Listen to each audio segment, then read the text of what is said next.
Hi வணக்கம், this is உங்கள் கற்பகம்.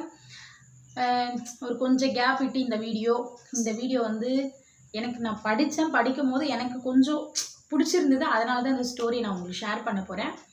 அதுக்கு முன்னாடி இன்னைக்கு பர்த்டே, வெட்டிங் ஆனிவர்சரி செலிப்ரேட் பண்ணுற எல்லாருக்கும் என்னுடைய விஷஸ். சரி, எனக்கு பிடிச்ச ஸ்டோரி என்னன்றது உங்களுக்கு நான் ஷேர் பண்ணுறேன்.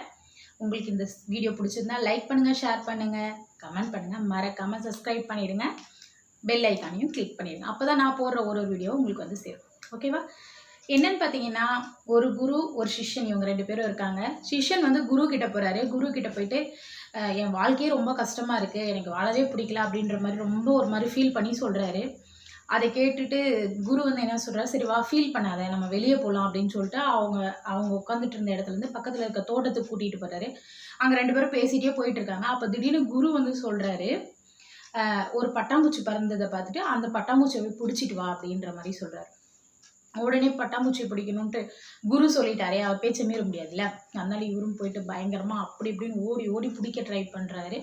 பட் அவரால் அந்த பட்டாம்பூச்சியை பிடிக்க முடியல. அதை வந்து அவர்கிட்ட, குருவே என்னால் அந்த பட்டாம்பூச்சியை பிடிக்க முடியல அப்படின்னு ரொம்ப அதையும் ஃபீல் பண்ணி சொல்லிட்டு இருக்காரு.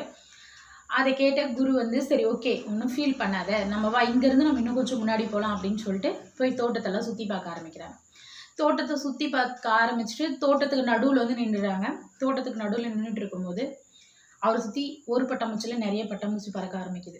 அதை பார்த்து குரு வந்து சிரிச்சிட்டே இருக்காரு. அந்த நிறைய பட்டாம்பூச்சி சுற்றிட்டு இருக்கும்போது யார் பட்டாம்பூச்சியை பிடிக்கணும்னு சொல்லிட்டு ஓடினாரோ அவரோட கை மேலேயே வந்து 2 பட்டாம்பூச்சி வந்து உட்கார ஆரம்பிச்சிருச்சு. அதை பார்த்துட்டு குரு சிரிச்சிட்டே சொன்னாராம், இதுதான் வாழ்க்கை.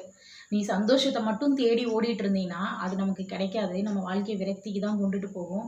வாழ்க்கைன்றது நின்று நிதானமாக எல்லாத்தையும் எதிர்நோக்கி கஷ்டம் நஷ்டம் எல்லாத்தையும் தாங்கிட்டு நீ பழகி ரசித்து சந்தோஷமாக வாழணும். உங்ககிட்ட இருக்கிற சந்தோஷத்தை மற்றவங்களுக்கும் கொடுக்கணும்.